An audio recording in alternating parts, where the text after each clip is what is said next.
your time with us for our Lunch and Learn series today. Thank you to the guest. This session will be recorded.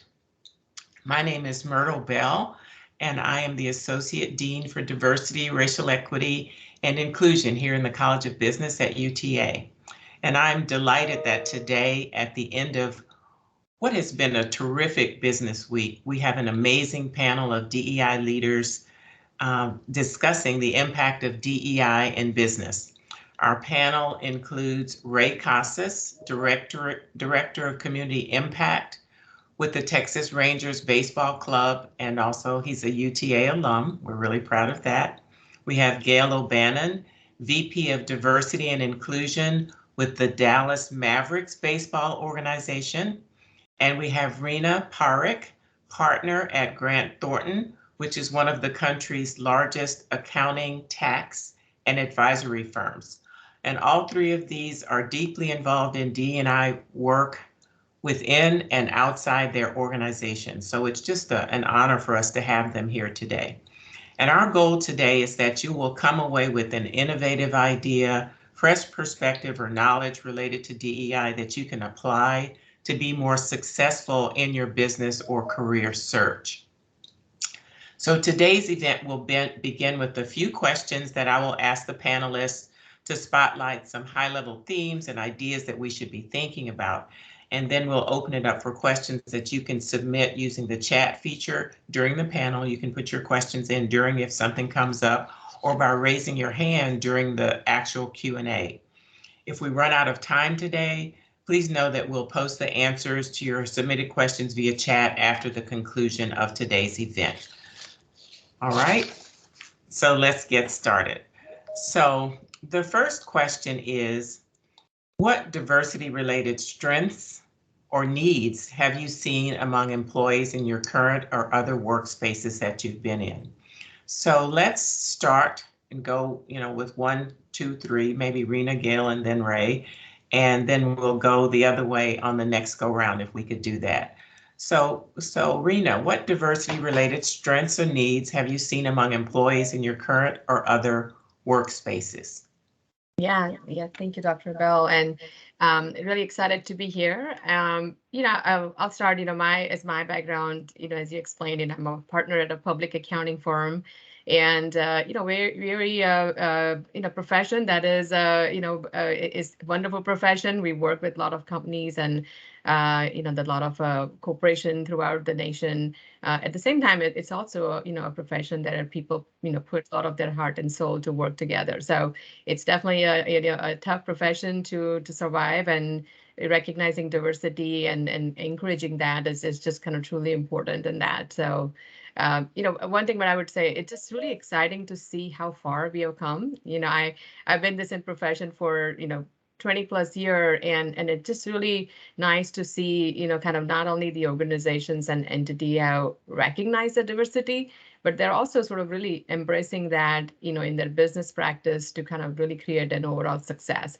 A lot more work to do, but we're definitely at a good place.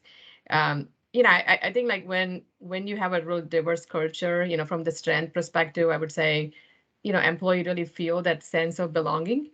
One thing we say at Grant Thornton where I work is, bring your whole self to work, right? I think, and it's just so important because, when employee have that sense of belonging, they're going to perform well. I mean, they're going to be more satisfied than just a monetary compensation.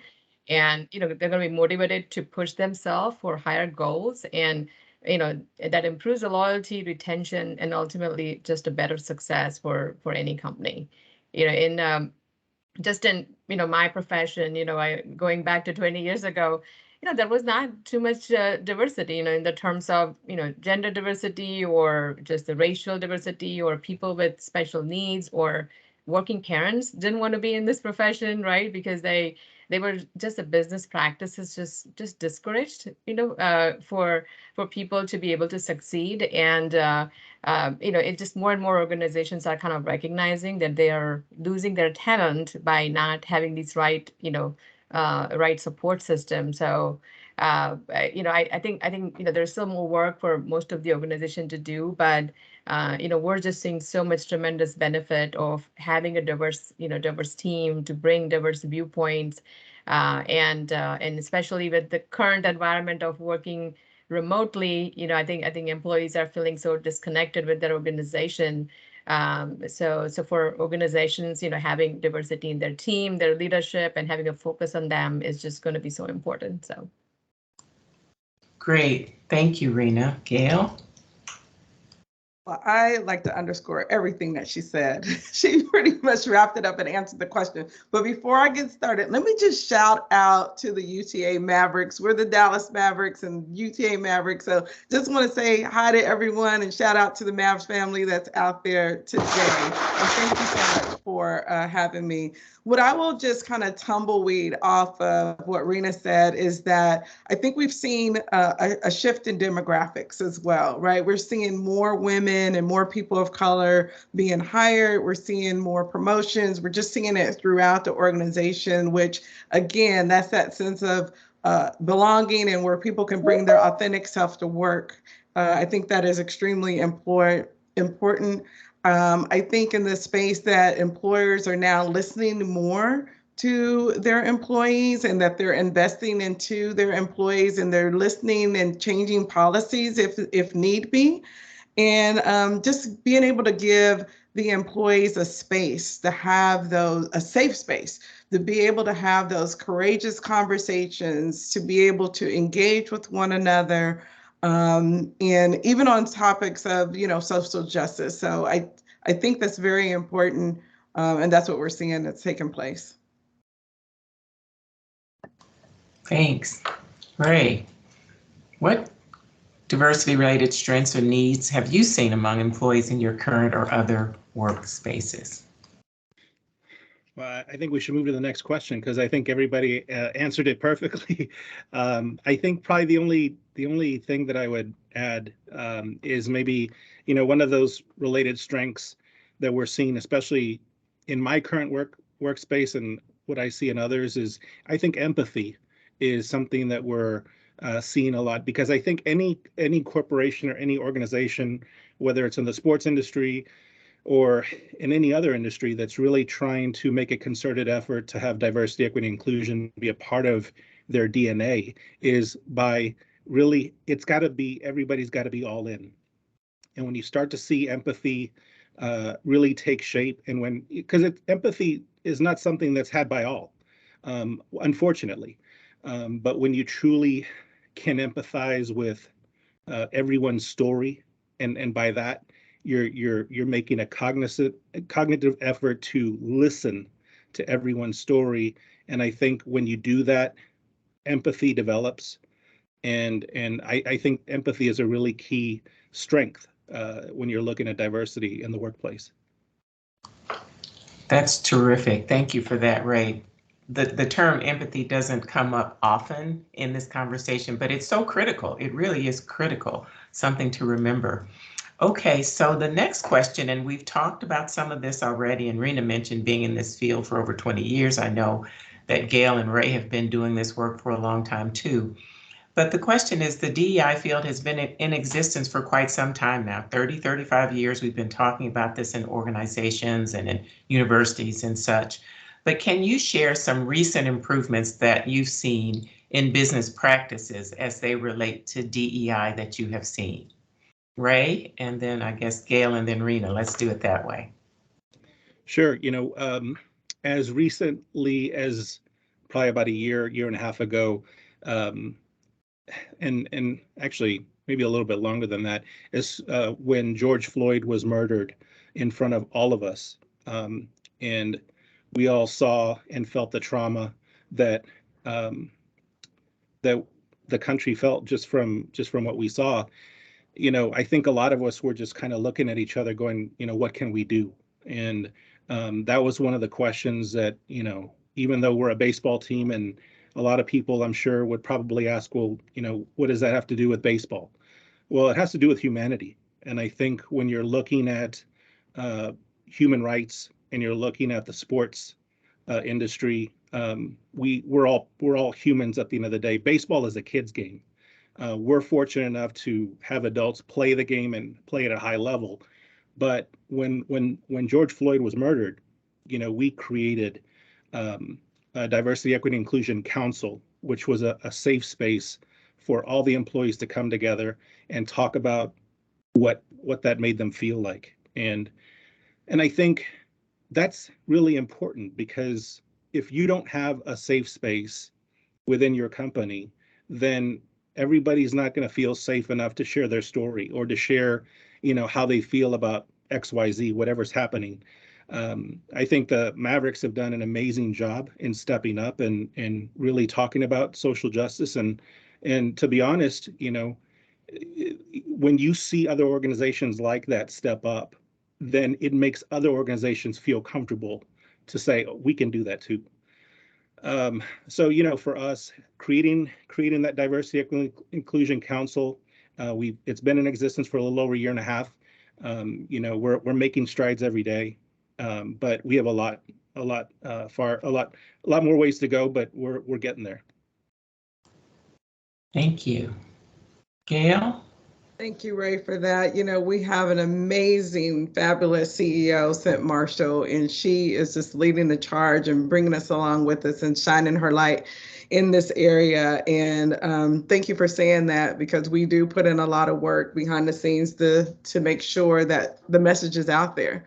And there's work that needs to be done, and we're not here, as she says, to boil the ocean, but if we can get everybody pulling, that's community, right? That's where inclusion comes together. So it's so great to hear. What I'll add is I probably may take it off a little bit, but I think it's important to say, I just wrote down a few notes to talk about DEI being a journey that we're on, and a journey that we need to continue to improve and move progress. This applies to everyone, whether you're with a company or organization, that DEI should be part of your business strategy. Right next to your vision statement, your mission statement, your goals that you have, DEI should be embedded right in the mix of everything. It should be included in every process. It should be included across the business, whether you're promoting, how you're looking at hiring, recruiting, onboarding, and even something just as simple as what snacks you have in your break room. You're thinking about everyone you're listening. Do they have any allergies? Are they diabetic? I mean, it really is everywhere and should be embedded in everything that you do. So those inclusion councils, those safe spaces while we're listening is extremely important. And we're always asking this question, are we being inclusive? Are we being inclusive? That's fantastic. Thank you so much for that, Gail, and that, if we think about a journey and embedding it everywhere, that's really important. And that is new. So the question was about new and recent improvements. That's new, because we weren't doing that 30 years ago or even 10 years ago. It was just, whom can we hire? And then next. So it's definitely more looking at inclusiveness deeper. So tell me, Rena, what do you have to say about some new recent improvements in business practices that you have seen? Yeah, let me share a little bit about what we have done at the firm at Grant Thornton, but then I also want to share a little bit what's going on out just in the business environment, but just the different regulations and different things that are impacting. But I can be more proud at what we have done at Grant Thornton. We have a business resource group, which is our part of our D&I program. And we have a number of business resource group, not just the women at GT, but we have, pretty much all the ethnicity and, people with the, who are veterans, people with special needs, and, working parents. I serve on our national, I'm a national champion for our working parents, BRG, and also our women at GT BRG. But some of those groups have really brought forward kind of the, earlier it was more about, it was a check the box mentality. Okay, do we have diverse people in our team, right? So it has gone way further than that to now really recognizing, what do we need to put in place to make each of these diverse groups successful, right? What resources they need, and each one have their different needs and different objective. So I think what we're doing at the firm is I think like we're in such a great journey, and really fantastic to see kind of how far we have come in this resource group. But just kind of thinking about the rest of the, we work with so many different companies and so many public companies, private companies, and there's just more and more awareness about, this diversity. And also there's almost like an expectation at this point from all the big corporation, from their investors, from their vendors, customers they're dealing with, and of course we all know media to some extent, right? It's almost that you need to have a diverse team, your processes to kind of include diversity in there. So the companies are definitely spending more and more time. Where we're seeing most of the executives being going through the training, employees going through the training to understand what is the benefit to you as an employee to encourage a diverse environment. You talked about some of the new trainings and new avenues. I think one that I've seen recently a lot about unconscious bias training. I personally have experienced that not only at the firm that I work with, but different organizations that I'm part of. And that, we all have these unconscious biases, and until we kind of break that, we're not going to be able to embrace the diversity in the way it should be. So I would say that definitely is something that I've seen recently that is, kind of being really done at a lot of organizations. Terrific. That's another good answer. And if I put them all together, I heard Ray talking about our humanity. He talked earlier about empathy. And so with Gail talking about the food in the break room, are we concerned that people have foods that they can eat if they're diabetic or have allergens? This is empathy, and this is concern for humanity. And what Rena's talking about is really like the journey that we've been going on. It's fantastic to hear. And I wanted to tell the audience, she mentioned BRGs. This is business resource groups. And Ray and Gail mentioned councils. And so these are ways that people get together and agree and talk about things in organizations, what's going on. So it's not just one person concerned about that. This is just people across the organization, and you really might not ever meet some of these people otherwise. So it's really a fantastic way to engage and learn and grow. Okay, terrific. Thank you for those wonderful answers. Now, this next question, we've talked about this already. So if you can, if there's anything else you have to add, it's a two-part question. What do you see as the value of DEI in the workplace? And the second part is, can you express in one or two sentences the best practices for promoting DEI in the workplace? So Gail, and then we could go Gail and Ray and Rena, please. Thank you. If I could just underscore what Rena said, training is so important. Training is so important. Unconscious bias, you cannot have enough unconscious bias training because those blind spots are like everywhere. Microaggressions, we really need to focus in and home in the different types of microaggressions. So I'm sorry, I just got off on that because I wanted to say we need to talk about business resource groups, employee resource groups, councils, internal, external. It takes a village. Everybody is hands-on, community, everyone. But I thought about this question a lot, and how do you tie up everything and just kind of wrap it up in two sentences? And I don't know if I can, but I will do my best. Everybody has to own it. Everybody has to own it. Wherever you're sitting in the organization, it is your responsibility. Everybody plays a role in this. DEI, I think we talked about it already, should be infused in your culture. It should be woven into the fabric of the organization. I believe that if I could put two sentences, I think the different perspectives will increase creativity, which will bring about innovation, because it brings about innovation, which is important, and it increases profit. We are a for-profit company, and that's what it does. It also will bring communities together. Employees will come in and they will do their best work. And so I just think it's just the right thing to do. Fantastic. Thank you. Ray. Well, it's, I always hear the question, can you make money as a company and still have diversity, equity, and inclusion as part of the company? There's no reason why you can't have both, because there are people today recognize what companies are doing on and off the field, or on and off the court, or on and off the ice. I would say that, people understand the climate that we live in today. Typically, there's one or two sides that people are on. but like Gail said, it is the right thing to do. And I feel like you're going to recruit a better candidate. You're going to, I'm sorry, not recruit, you're going to attract a better candidate. And you're going to hire a better candidate, people that have the mindset already, that understand that equity is better and inclusion is the best, because we can diversify a company, but until we truly think about how are we going to retain our employees, how are we going to listen better, how are we going to treat them better, and how are we going to make them feel like they're 100% part of the team. So those more than two sentences, but that's my take on that. That's fantastic. And they're all weaving together these things you're saying. Great. Thank you. Rena. Yeah, thank you. No, definitely kind of feeding into, what Ray and Gail kind of mentioned. I think from the best practice perspective, it's important that, the organizations are creating a safe environment where people really feel inclusive, and these policies are not just on the paper, they're really being implemented, right? A lot of places we're still seeing that they have a nice website and a nice policy, but they're not really truly being, implemented in their culture.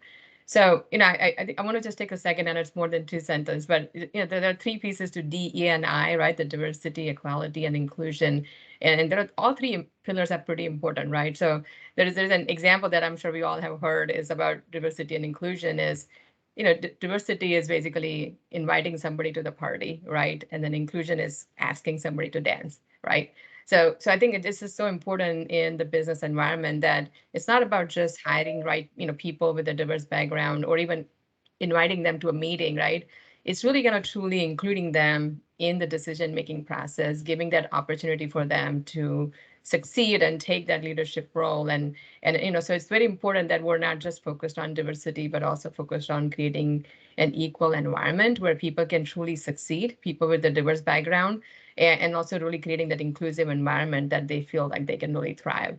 So I think from the best practice perspective, I would really think the organization who focus on all three pillars, will be a lot more successful than the one who are just really doing to kind of, check the box. So. That's terrific. Thank you, Rena. And that ties in what Ray said. You can have diversity, but diversity itself is not enough. Are you going to be able to retain these people? And how do they feel when they're working in the organization? Do they feel included? Do they feel a sense of community, which is what Gail said? Do they feel they belong? Also, I just want to reiterate, everybody has to own it. And so that's really, I love that statement. And I think that if you're thinking about embedding it everywhere, everybody would own it. Okay, terrific. Thank you so much. Any more comments anybody want to make on that? Because I said 1 to 2 sentences, but we have time enough for you to expound if you'd like to before we go on. You know what I'll say? I like the, being invited to the party and asked to dance. But if they don't know how to dance, are we going to show them how to dance? Are you going to stay there with them and teach them how to dance and bring that whole equity piece together? So important. I love, Cent does it all the time. I'm not going to ask anybody to start dancing, but I think it's so important. And I really appreciate Rena bringing that up, because there is a next step. And what does that look like? And I will add, when we talk about hiring practices and what we're doing, we know these pipelines and what they look like. And I think what we have done is you now have to infuse the pipeline. You have to be very intentional about it. If the pipeline and it's just sprinkled in here with women and people of color, we just have to go a little bit further. We have to dig a little bit deeper, or we're going to implode it and let's start from scratch. So we have to be intentional about what we're doing in our recruitment, how we're vetting, interview process, that, yeah, you can refer a friend. They still need to go through the process. Everything just needs to be thoughtful and planned out, and intentional about what we're doing. So that, I just wanted to add that piece in there. That's wonderful. And if I can add one thing as well, I've been with the Rangers for 4 seasons now, and I'm very much still learning every day about diversity, equity, inclusion. I don't know everything. we have these great organizations. One in particular, Pro Sports Assembly, who I know the Mavericks are a part of as well. We were on a very similar call, actually a couple of days ago, and we're kind of sharing that we are in the midst of creating an employee resource group in ERG for women. And I'm really excited about it because we've never had one before. We've never had any ERGs, period. So this is kind of our first sort of foray into ERGs. And I was, we were talking on the chat, and Gail's colleague Mackenzie Watts, sort of jumped in and said, hey, we started an ERG for women. And that was our first ERG with the Mavericks, and we can help you out. So it's people helping each other, learn and grow. This is not a sprint, it's a marathon. And I think that as we're trying to figure out best practices, again, listening to each other, listening to our stories, and figuring out how best to serve our employees and our customers. But it starts with our employees, and that's how we become a better organization. I love Mackenzie. She's awesome. She's great. It's great. I'm really excited to hear you all are starting, the program, starting with the women. I wanted to share just a little bit, our oldest BRG was a women BRG that we started like 20 years ago or something. And the big driver at that time was, as a firm, our 50% of our employees were female. But we almost had nobody in the leadership, right? I think, and we said, what is wrong with that, right? Why are these talented pool of people not continuing with us or not, going ahead? But anyway, we have accomplished so much. It took 20 years to get here where we are. But just really excited that you all are starting from there. So yeah. Well, can I say this really quick, because I want to say something about professional sports. When St. Marshall came in, I was offered this role. I've been with the Mavericks for 19 seasons. I've been in this role for 4. So we're in it together. We're new in this space. It is new in professional sports. Nzinga Shaw at Atlanta Hawks. She's the OG. She is the queen. She is the queen. And then I was hired on, and then the Brooklyn Nets and the Cleveland Cavaliers. So there was 4 of us, all professional sports 4 years ago. That has expanded so much. And I loved hearing about Mackenzie. Anybody that reaches out to us, we are here to help. We're here to help. And now it's across several teams in the NBA. I know we're leading the charge in the National Basketball Association as far as DEI and what we're doing with employee resource groups. We now have 6 employee resource groups. So anything that anybody needs, anybody that's listening in, please feel free to reach out to the Mavericks. We are more than happy and willing to help and assist in the process. That's tremendous. And that's so wonderful to hear. We're all in this space together trying to work for change, and we're here to help one another. So it's really nice to hear that you all are working together across different organizations. And that's important for those who are listening. Reach out for help. We've been doing this for 30, 40 years in research, but for organizations to be taking it to this level, it's very, very new. And we started by just trying to hire some diversity. But what about all the rest? And that's where we are now. And that's why we've asked those questions. Best practices, what's changed? What do you see down the line in need of? From 1 ERG to 6 now, that's tremendous. And the first one that Ray has done, I'm sure you'll have more later. The one that Rena had 20 years ago, that's fantastic. But they saw a need. Why are these women leaving? And that's really important to pay attention. Ray mentioned retaining them. And it's expensive to lose your people repeatedly because they don't feel they belong, or they don't feel they have a place to go, they can get promoted, or nobody understands their needs. So thank you so much for that extra conversation about that topic. Okay, so one more question. What is one recommendation, or 2 or 3, a few, that you could make for students wishing to show that they can work in a diverse environment?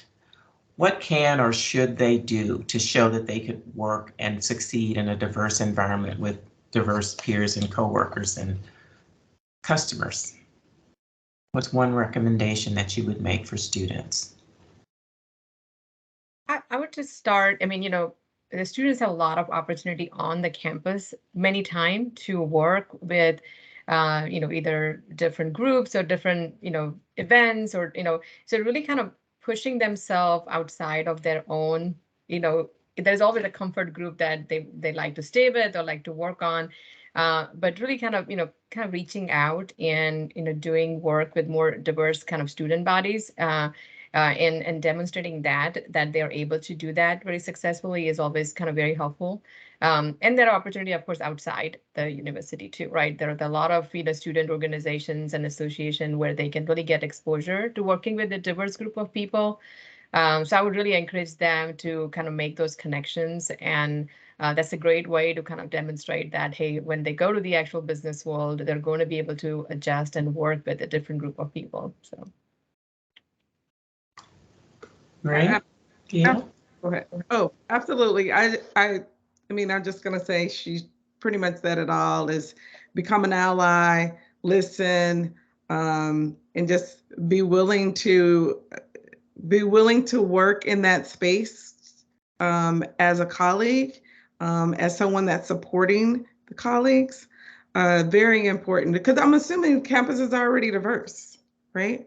And if you walk in a room, and I'll just say it in my way, being a Black woman, and there's a whole bunch of white men in the room, I'm like, okay, what's going on here? What are we doing? Ask questions. You have to be bold a little bit in this space. It's uncomfortable, but it's necessary.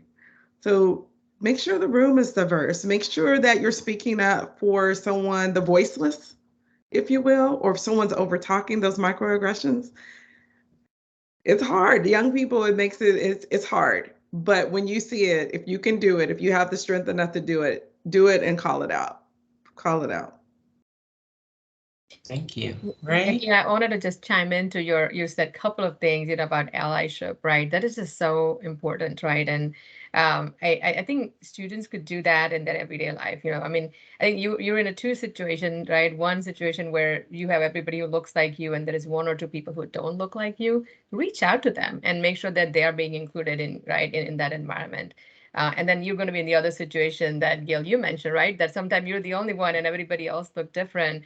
But don't feel that you need to be shy. Really kind of try to make those connections. And the diversity and inclusion is, I think it's about the ways, right? You got to take 2 steps forward, and the other person also. So you also need to make sure that you're kind of really opening yourself to be accepted, right? So so I think students could do that every day. Just kind of look around. What is your the people that you hang out, is everybody looks always just like you. That means you need to kind of really kind of break into that and reach out to some other people that you know. So.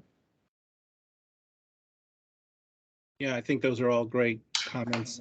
I would embrace the uncomfortable. It's I think that a lot of times we live in a bubble, and I always recommend to students, especially, move. Travel. That's the way that you develop empathy for other groups of people, when you are actually seeing people that you've never been around or you've never lived with. And you're actually, it's easy to be critical of people, different people, when you're watching television or when you're reading something online.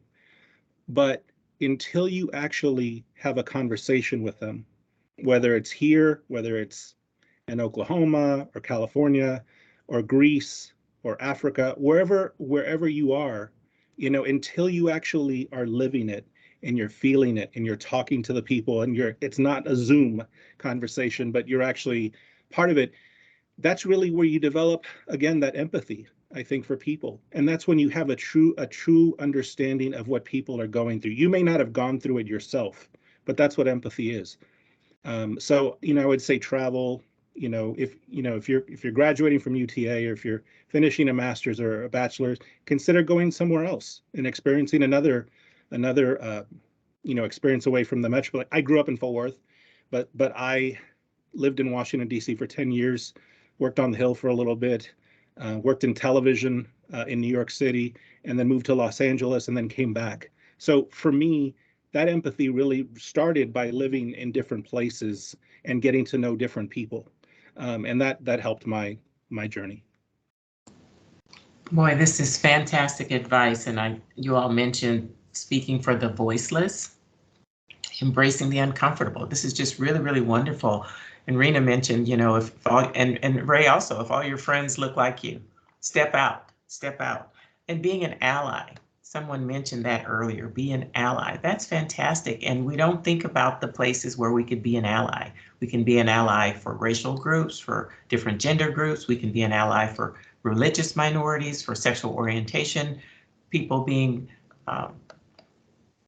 needing an ally, for all kinds of different groups, people with disabilities. We can step out, and be an ally when we see that something needs to be done or said, someone's alone, reach out to them. This is excellent advice. Really, really, really good. Be intentional. And I wrote that down again. I want us to remember that.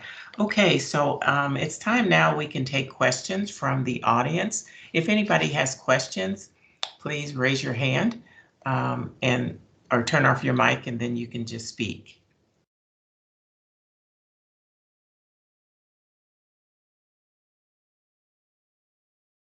Okay, while we're waiting for some questions, I have a few more. If you're uncomfortable turning on your mic, just type your questions in the chat and I'll look at them. So I have some questions. Ray mentioned earlier about people generally being in one of two camps. What do you recommend to do about backlash toward diversity, equity, and inclusion initiatives in the organization? Does anybody have any advice on that?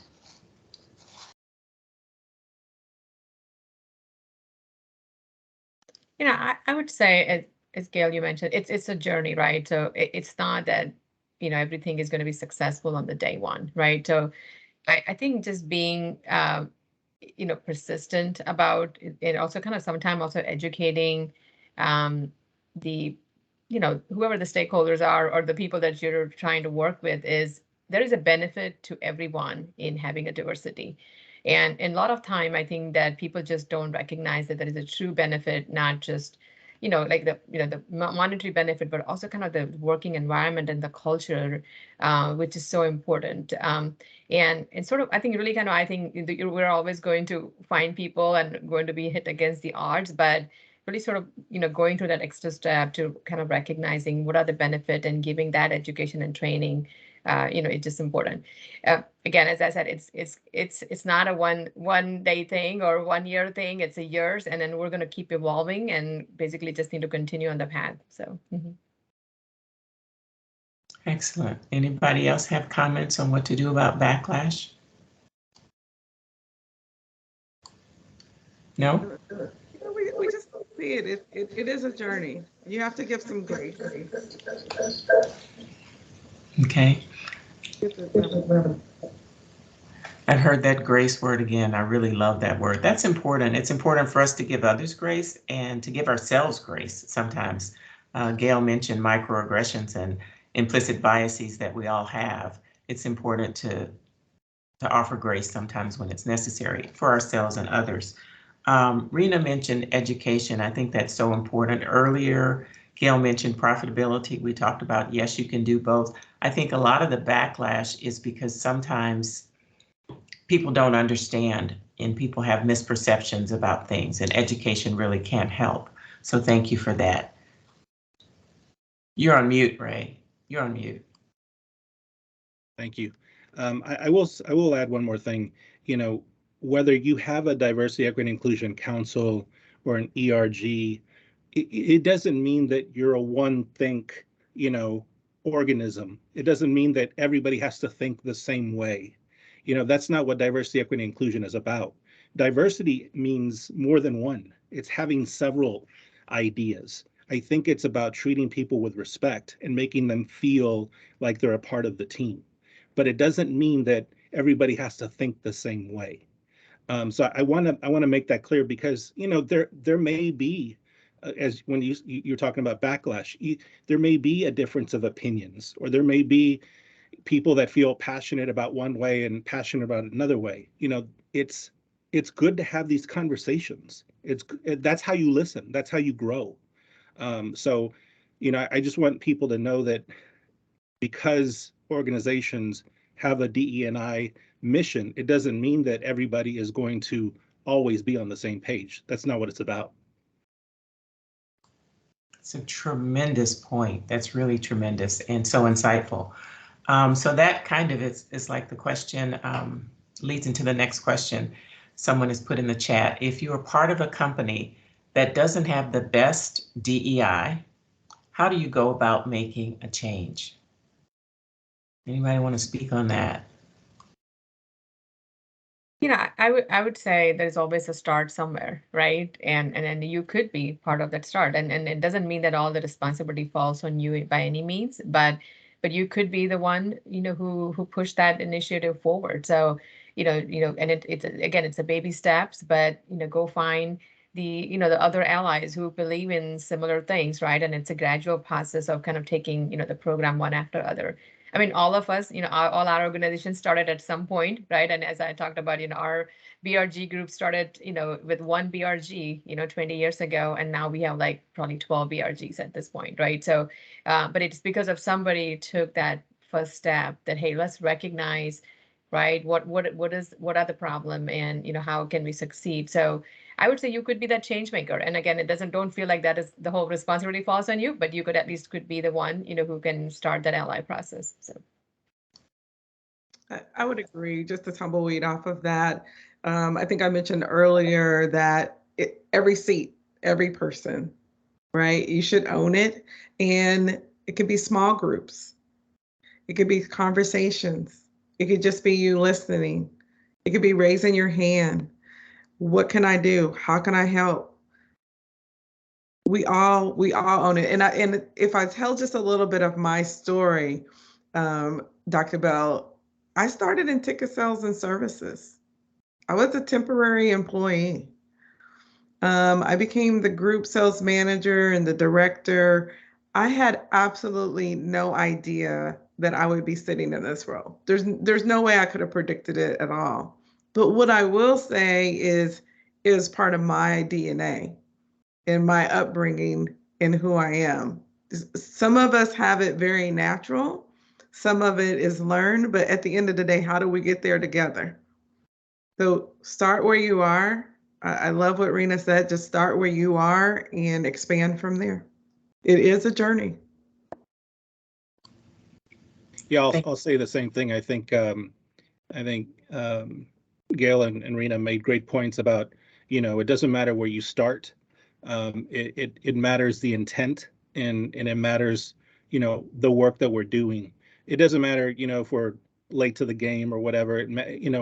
I think for us, I think of what a tragedy it was when George Floyd was murdered, as I mentioned, and that's really that was the catalyst for us to say, what can we do?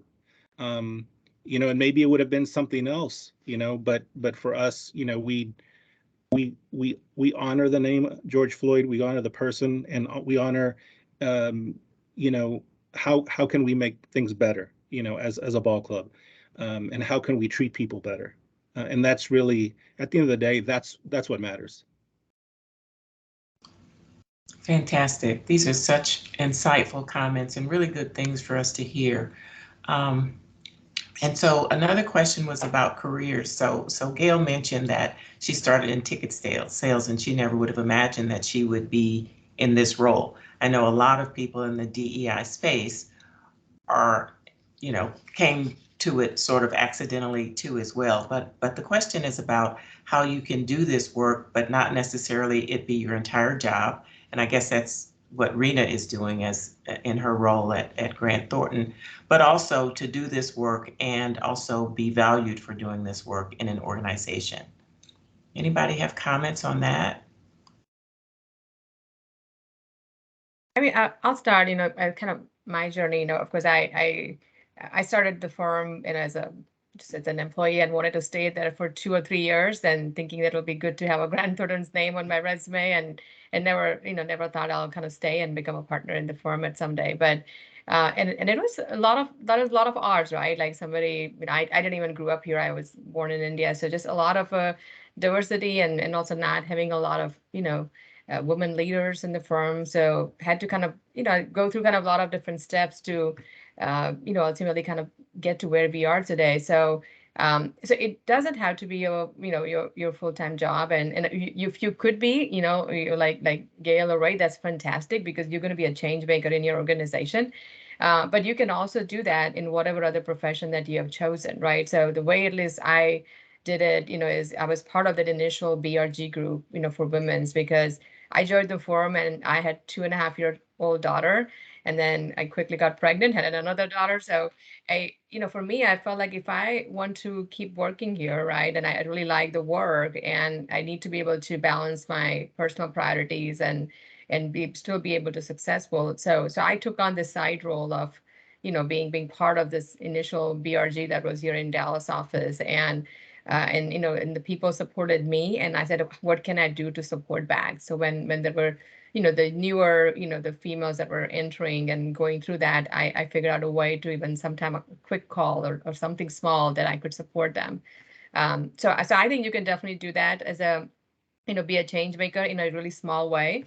Over the year now, of course, I'm part of our national, the BRG group, and that is not my full-time job by any means, but something that gives me so much satisfaction, right? Beside all the other, professional work I do, to be able to kind of influence, my people, and, making a small impact in their career and being able to retain them longer in this career. So you can clearly do that, with whatever, other profession or a full-time profession that you decide to do. So. Thank you for that. Gail. Rena, you're a change maker.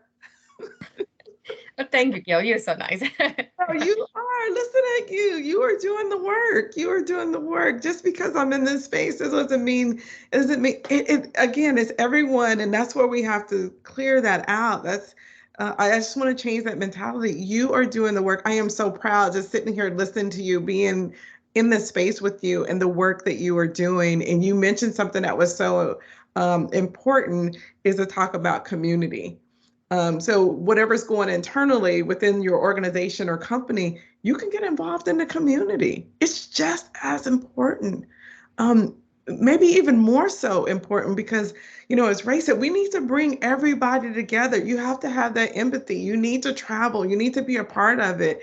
And that's what I'm hearing that you're doing. So you're doing an amazing job. I am so proud to just sit here and listen to you. And I know it's not your full-time job. It is your job. You're doing it. You're doing it from your heart. You're doing it from a place of care. I love it. And just thank you for sharing your story. Yes, thank you all for sharing your stories. Okay, so I don't see any other questions in the chat. Does anybody have any question for our panelists? All right. Well, I would say we can end a bit early. Thank you all, to Gail, to Ray, to Rena, for sharing your insights in this space, for sharing your time and wisdom with our audience, and thank the audience for coming to listen to this illustrious panel, and to go out and try to change the world and build community in our organizations and outside our organizations. Thank you all so much. Thank you, Rebecca. Bye-bye. Thank you so For the much. opportunity.